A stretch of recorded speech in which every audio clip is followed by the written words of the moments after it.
Welcome back to Ash on Comics. I know it's been a while since I've done a video. I've just been having some shit going on in my life, and it's really just taken me away from wanting to do videos. If you missed them, I'm sorry, but I apologize. I'm still very much into comics, and it is my passion, and I do like my videos, and I do like talking to everyone. So I've been wanting to do Wolverine video to review it at least, and I'm late on the ball, but that's just the way I roll, I guess. So let's get into it. The first thing I want to talk about is the elephant in the room, which is the $8 price tag on this book. Now, I didn't want to get this book originally because it's $8, and I think the point of this review, of any review, is it worth it? And I can't. I'm undecided. I think it's going to be worth it for some, and it's not going to be worth it for others. I think $8 is too high of a price for most any comic book.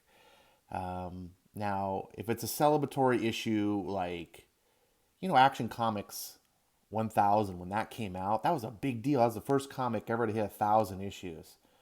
And it was 80 years of Superman, and it was $7.99 for like 96 pages, almost 100 pages. Premiere bound, like everything, the prestige bookshelf binding. It wasn't a stapled comic. $7.99. I think DC did a good job. They raised the price by $2 like 6 months later when Detective Comics 1000 came out. I think they realized, hey, we can get more money out of this. I felt that was kind of cheap. But even still, Detective Comics reaching 1,000 issues. I'll do that once every 1,000 issues. I'll give you a pass. But a number one issue, you haven't earned anything yet. And it's like, but it's Wolverine, Ash. Wolverine. Yeah, but what volume, how many volumes of Wolverine is there? How many times has Marvel canceled Wolverine? Wolverine is a popular enough character that he should never, ever be canceled. It's like, he's not quite Spider-Man, I guess, but there's so many other characters you should be canceling comics. Wolverine should always have enough people interested in buying it that they should be running continuous. It's like X-Men. I don't understand why X-Men is on like volume 6 or something now. Uncanny X-Men should be running nonstop to this day. But, we all know why the numbers get rebooted, and it's really to make a quick buck. And that's what this book is semi-guilty of. Now, this book has two artists because it's going to be a bi-weekly book, and artists cannot keep up on a 2-week schedule. It takes about a month for a competent artist to draw a comic book, and this book does have two competent artists. This first artist here for the first half of the book is Victor Bogdanovich. And we see the book opens up here, and there's snow. We're looking down on Wolverine. Somewhere in Alaska, James, Logan, Patch, Weapon X, Wolverine, Canada, Madripoor, New York, Japan, Krakoa. Names scrambled, time gets slippery. My brain feels bruised black. I don't know when, where, or even who I am. But I do know this. I'm an expert on pain. And look at this. Jeez. That's pretty nasty. I've been beaten, poisoned, burned, bombed, slashed, stabbed, shot, electrocuted, drowned, been knifed through with hot veins of metal, had my bones turned inside out, been nuked, steamrolled, crucified, ripped in half, chewed up and spit out. My body is one big wound. I carry a million scars. A million scars I carry around inside me. But nothing compares, not even close, to the hurt I feel now, knowing my friends and family are dead at my hands.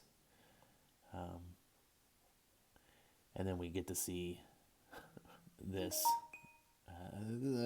I know Wolverine probably looks weird with all his hair burned off, but it's still kind of weird to me. Like that phase, this doesn't look like Wolverine. But be that here or there, I don't think Wolverine would be this bummed out because all these people could just resurrect themselves. I couldn't have killed them, but I did. They tried to stop me, but they couldn't. Even Jeannie. But someone survived. A single set of footprints lead off into the snow. Maybe another friend running away from me. Maybe an enemy doing the same. Either way, I couldn't be more lost. So I got no choice but to follow. And then mutants around the world are flocking to Krakoa, blah, blah, blah, blah. This is the same shit, cut and paste, 2-page spread, just credits, this nonsense. I will always make fun of this. And then we see 5 days ago in Krakoa, where are you, Mr. Logan? Oh, I don't know where he could be. I don't know where he might be. So we see playing with the kids, la-di-la, and we... Something that's super annoyance to me as an old-time X-Men fan is Grant Morrison's effect on the whole X universe by deciding to make almost all mutants now just actual freaks. The thing about the original mutants is, if you look at the original X-Men, the freakiest thing about the original X-Men was Angel had wings. Everyone else, even Beast, looked like a normal person. And it wasn't until the all-new, all-different X-Men, with Giant Size X-Men #1, that we got Nightcrawler, who looked kind of freaky. But even then, he had that was a rare thing. But now with Grant Morrison, it's like, look, mutants, look, it's got octopus arms, and oh, look, it's some weird bug person with moth wings, and everyone just looks like a literal freak. That's what mutants are in the modern Marvel. They are supposed to be like freaks. You are supposed to... Anyone who saw someone like this on the street, you would be like, ooh, because it's not natural. In the Marvel Universe, of course, we're supposed to accept that it is natural, that evolution would just have people growing octopus arms. It doesn't make any sense. Of course, the whole concept of the X gene never really made any sense. It's not how evolution works by any understanding. Evolution works on the idea you may not have an appendix. Some humans are being born without an appendix. It's not a necessary organ anymore for humans, and it's kind of being evolved. That's how things work. You don't just have a kid who can warp reality with their mind. This is not an evolutionary step. Referring to Franklin Richards here. But so Jean steps in and she shows the kids where Logan is, and he's like, oh, they pops him out of the bushes, and he's just like, shit. Because, modern comics, we always have to have force cussing. I had the perfect spot, says Logan. Don't say swears. I knew I smelled him back there. We found you. We found you. No way they would have found me. Exactly. And they're not the only ones looking for you. You never have to look too hard to find me, Jeannie. I'm always here for you. And this kind of bothered me. It's just Logan being like the happy-go-lucky playing with the kids thing that we saw in like House of X, Powers of X #1. It always felt wrong. This is where Logan feels like a pod person to me. This is a man with severe psychotrauma, and they even mentioned in the book that he can heal all his wounds, but he can't get over the trauma. That doesn't go away.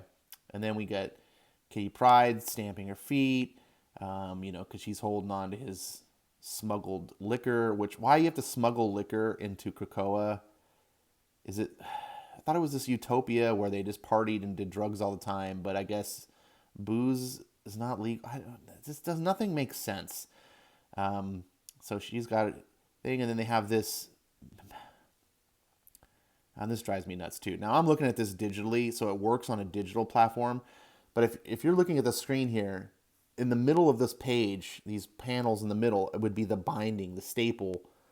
It wouldn't be the staple though. It would be actually page cut. And there's just no reason to do this. There's no reason at all. You could have, this is 15 panels? You could have just done 8 and 7. I don't get this, but whatever.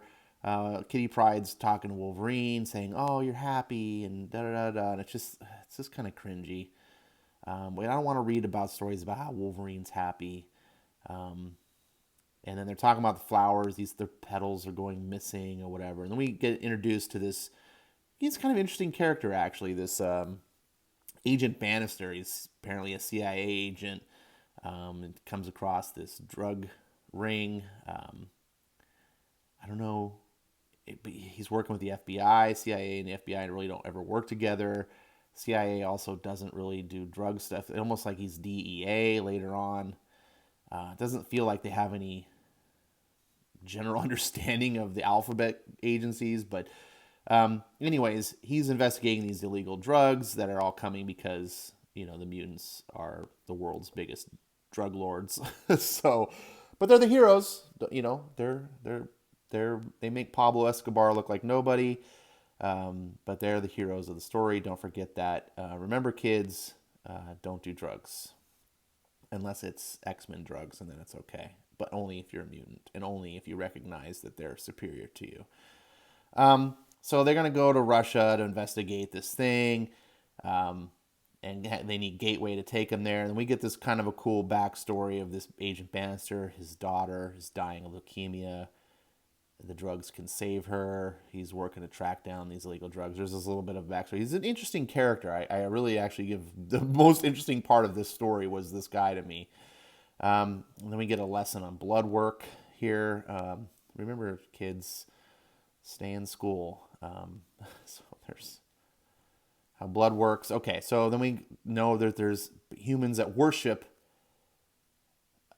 the mutants, right? And so they teleport right into some underground cultic thing. Apparently, these people that worship the mutants like literally carve X's in their mouths. Like what? And they're like, "Oh, praise be! Like our mutant lords are here." So they have the new drug that this illegal street drug is called pollen. And so like, "Oh, it's time to take communion." They take the pollen, which turns them into a mad rage. And Quentin Quire, the idiot that he is, decides he's going to crowd surf on these guys. And Wolverine's like, "Kid, don't." And he's like, "Settle down. They love me as they should." And he's crowd surfing. And they just sit back and watch. Jean Grey just kind of turns her head. Oh, no. Doesn't try to stop. And they're just like, "It's time to drink the blood of the vine." And he's like, "Ah!" It's like...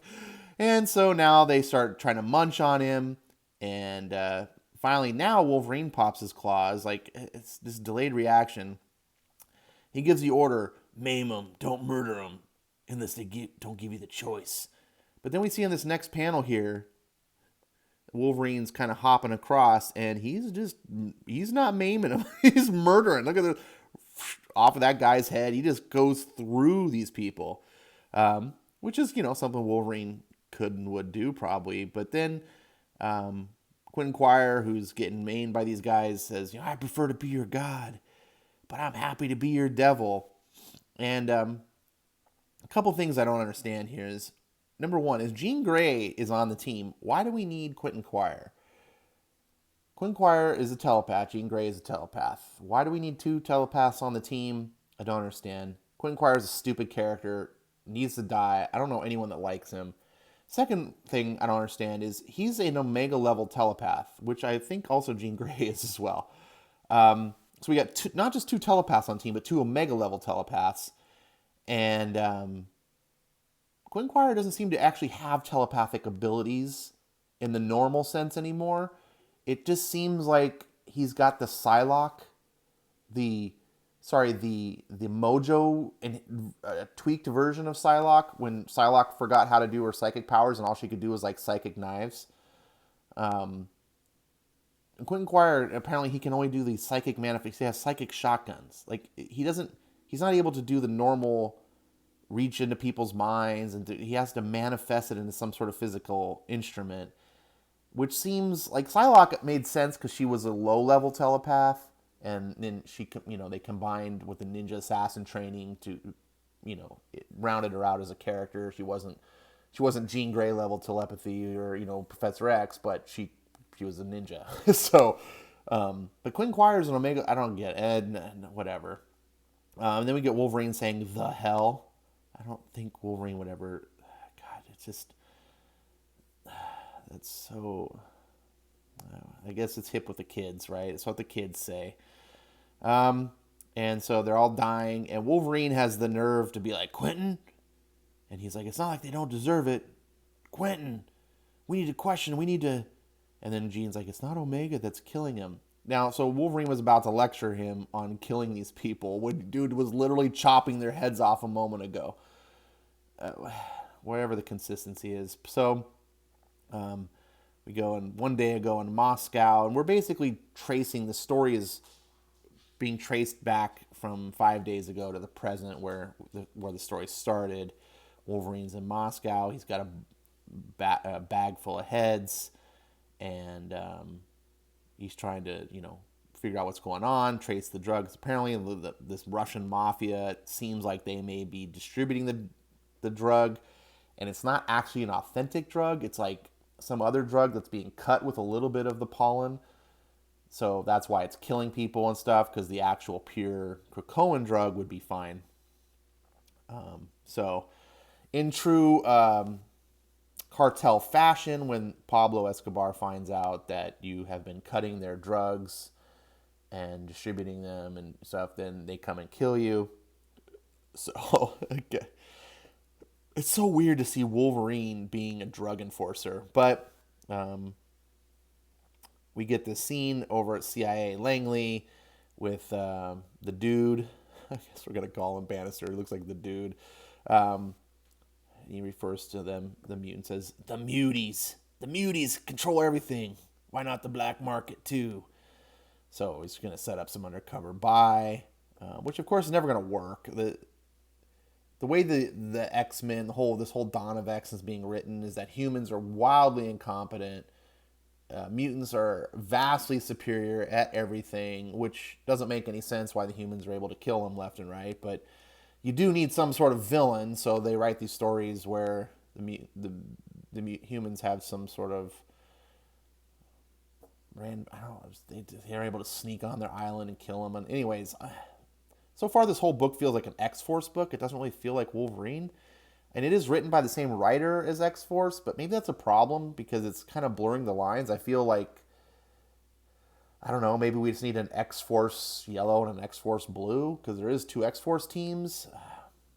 So we got this pale woman, which was mentioned earlier in the book, the pale girl. Wolverine stumbles across her in the snow, and he's like, Snick, it was you. You made me do it, he says about killing his friends. And then these other people show up. Made you do what? What are you doing here, man? Who the hell are you? And Wolverine just sits there with pouty face. I've been wondering the same thing. To be continued. So it was at this point in the book that I was like, oh, well, that felt kind of short. I didn't feel like $8 worth of book. Now, keep in mind, I'm reading digitally, so I didn't realize I was at the end yet. There's a whole nother story. So that was Benjamin Percy and Victor Bogdanovich doing the art. That's a story. And then you get a whole new story. So this isn't really a double-sized issue, although technically it is double the sized. It's actually a, what you would call it, like an anthology issue. It's got 2 stories, 2 single-issue stories, which makes me then wonder, why did this need to be an $8 comic? Now, the second story is it's also written by Benjamin Percy, but it's drawn by Adam Kubert. Adam Kubert's style has changed a lot. It almost seems like he's channeling a little bit of God, why am I blanking on his name? Greg Capullo. God, jeez. And some of it works out okay, some of it not so much. Part of me feels like he's being a little bit rushed in his art because, that's what Marvel does. The crux of this story is that Omega Red shows up and he comes through this portal and he's like, I hear you're offering amnesty. And the Wolverine's like, you got 3 seconds to turn yourself around and vanish back to that gate. I thought we were brothers now. 1, says Wolverine. I thought that's how this little dream of the professor's works. 2, or isn't there a room in your dream for a nightmare like me? And 3, Wolverine just comes at him. To which Magneto interferes, stops Wolverine dead in his tracks. And then he's like, Magneto, my job is to protect this place. Let me. As keen as your senses might be, Wolverine, sometimes you're quite blind. Omega Red might be covered in blood, but much of it is his own. So if somehow Magneto is able to determine whose blood is whose on sight, you can look at blood and go, oh, yeah, that's Omega Red's blood. Don't know how that works, but there you go. So he casts Wolverine through the portal, and he's like, why don't you go figure out what caused all that? So now Wolverine's in Paris, and he sees a crashed car. He sees blood. He's investigating, and inside the trunk of this car, which, let's look at this car again for a second. Whoops. This car looks like a sports car, right? I mean, it's got like the Lamborghini doors. It looks like it could be like a Lamborghini, right? Or something. There's no trunk in these cars. But apparently there is. And not only is there a trunk, it's pretty big and have multiple bodies inside. And this person comes out who's dying. You're like him. No, I'm nothing like him. But the guy dies in his arms, and Wolverine thinks he's comparing him to Omega Red, but there's a twist coming up. So the story goes on. Wolverine comes back, and he's talking to Magneto, and is like, look, this guy's sick. You can't let Omega Red, da-da-da. Magneto, and they have this argument, all mutants are welcome, blah, blah, blah. And it's all right. I mean, it makes sense. Wolverine confronts Omega Red. Omega Red obviously doesn't like Wolverine still, and he's being pretty sinister. He's not even trying to hide the fact that he's, pretend that he's reformed or anything. But he does tell Wolverine, look, you may think all these things from me, and I'm capable, but I didn't do this. You go check it out. So Wolverine does go back and he investigates. He runs across this woman, this French woman, who he first says, fuck off. Which, again, what's up with the cursing Marvel? Is that what comics are about now? We just have to have the characters curse?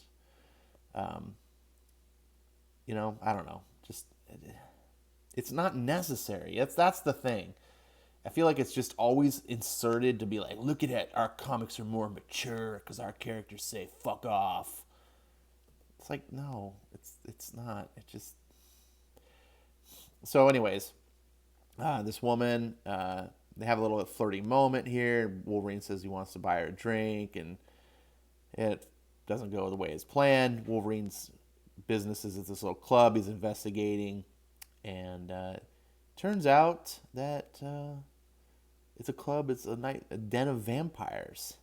So they string him up, they drug him, and it says here it takes about the same amount of time it takes for my immune system to negate the drug. It is how fast they string me up. So, it does talk about, they can't fully keep him drugged, but they just needed it for a second so they could string him up. And now the leader here says, we're going to tap the cartoid and fill our glasses. So they just puncture Wolverine's neck with a tap and just start drinking his blood. But Wolverine's not having any of that. He's like, I'm jacked up on rage because I'm surrounded by mosquitoes that deserve a death slap, sure. But I'm also pissed at myself for letting this happen. Maybe Magneto's right about me not always seeing things straight. Look at this. Just bam. And it's kind of a clever idea, I guess, to use vampires. Because, we can see Wolverine being ultra-violent. Because it's okay to be ultra-violent and murder monsters like this. I know we don't have a comics code anymore, but still, I know that Marvel doesn't really like to show Wolverine as a total murderer, even though I guess he was just chopping people's heads off. So the girl that he was flirting with is back, and she blasts him with her special UV cannon, and Wolverine's like, who the hell are you? Just a stranger who wanted to sell you a flower. Dog roses, huh? Now Wolverine's still tied up. Vampires hate him as much as garlic. I had to know if you were one of them. Guess I'll take one after all. Just one? They look better as a couple, no? Go back to where you came from, monsieur. Paris is not kind to tourists. You gonna tell me your name? Or leave me hanging? See, Wolverine, get it? He's hanging. It was kind of funny. Little chuckle there. So we go back, and Omega Red is on Krakoa, and Wolverine confronts him again. You trying to get me killed, sending me to the oubliette? I was trying to show you the truth. And so we're flashing back to this, I guess, morgue. What do you call the guys in the morgue? The coroner? Is that right? I forget. Anyways, so they're doing like an autopsy on this, and Omega Red's talking to Wolverine, and we can see as it's happening simultaneously, the dead body's not actually dead; it's a vampire. Omega Red and Wolverine are having a talk about philosophy and how people can change, and he says, maybe I've changed. And Wolverine's, bull, you can't change what you are. And he responds, is that so, Weapon X? So he kind of rubs it in on him and says, you're the one who kept the carbonadium synthesizer from me all those years. You, Logan. So you're the one who created in me the need to kill. So it's kind of an interesting. I really did like some of the exchanges here. This is better than anything Benjamin Percy's written so far on X-Force. And I also like this story better because there was no X-Force. The first story felt like an X-Force story. The more it just got down to a single character and actually the plot of the story with the vampires and Omega Red and what he's doing, I really enjoyed it. Now, my review videos are supposed to be short, but this was a double page or a double-sized book, and there was a lot to cover. So I apologize that this was a longer one. I do want to keep them 10 to 15 minutes. Long story short, the girl comes back. She identifies she's part of an ancient order, hunts vampires. They go down in some caves to fight, and Wolverine saves her by using his body as a shield when they fall down a pit. And she's just like, if you saw someone laying like this, would you be like, are you like, okay? Like you would just be, I just thought that was weird that she just was like, it's not like he skinned his knee, but anyway, so the vampires all come and they want Wolverine is what it's all about. It's tough using the iPad sometimes. And they're like, we just want a taste. And so they come at him and swarm him. And then they leave. And she's like, you said not to worry about you. And Wolverine's like, anyway, one down, thousands to go. And he's all happy because he thinks he killed the leader. Logan, they shouldn't have left us like that. Sure they should have. I've killed their leader, he says. That wasn't their leader. So we find out that he's like, you have Charles Xavier, they have Vlad, Dracula. So they're talking about that in the whole rise of the mutants and the Krakoa and everything. I guess humanity has been weakened. They've lost their attention, I guess, on keeping vampires down. Because that's what humans really do, right? They just oppress everyone. They used to be oppressing the vampire nation, but now the mutants are rising up, so now they got their attention's devoted to oppressing the mutants. So now the vampires are rising up, and we're going to apparently have some showdown with Dracula. And it looks like Dracula can now walk in the daylight thanks to drinking Logan's blood. He's been working with Omega Red all along, and he gives him the carbonadium synthesizer, and he's going to plant Omega Red into Krakoa as an agent because the synthesizer is rigged with an explosive. I don't know how you just couldn't remove the explosive, but whatever. And that's the end of that story. And then we get a little, here's about pollen. You want to read all this stuff about pollen. And there you go. And then we get in memoriam Jerry Elanguane. I actually don't know this person, but he's an artist. Rest in peace. It's always sad to hear people go.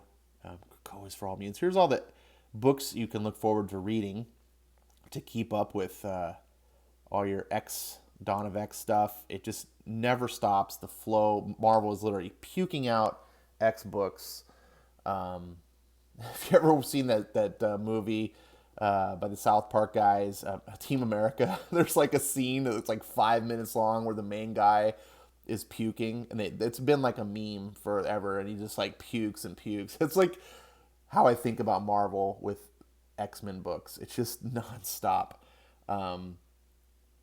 And look at this. We've added we had the 6 original books. Now we're adding Wolverine. We're adding giant size X-Men. We're adding Cable. We got multiple giant size X. I guess all the giant size X-Men are going to be number 1s. Is that what the deal is? Right? It's a license to print money. We can just make giant size X-Men every month. A giant size X-Men number 1 again and again and again, because that's what fans want. Giant size X-Men number 1. So back to the original question: is this book worth it? Straight up, just like value, I would say, kinda. I enjoyed it. I enjoyed both stories. I enjoyed the second story more than the first. I still think Marvel is being predatory. This should have been issue 1 and issue 2. I would have been much happier that way. And you can say, Ash, what's the big deal? Like, you're getting twice the book. Yes, but I don't want all my comic at once. Like, I don't want a comic that's 12 times bigger than a normal, I don't want like a 12 issues worth trade paperback, a gigantic omnibus or whatever. Stupid phone. Every time I go buy comics. The reason why comics work the way they do is because they're bite-sized, digestible. They're supposed to be affordable little nuggets, right? You're not supposed to be buying it in bulk. Now, I know some people do enjoy buying the trades. It's become a new thing. I can get a 12-issue digest and I can just binge it. But that's fine. But that's a new thing. And for us old timers, like, I want my comics. I want to be able to go to the store every week, buy a handful of comics, not just one, because I want to spend $25 a week. I don't want to buy just one trade paperback every week. You could say it's economical in the form of page count, yes, but not in diversity. I like the variety. What I love about comic books is that I can buy many different comics and I can have them trickled out to me drip by drip and make it last a long time.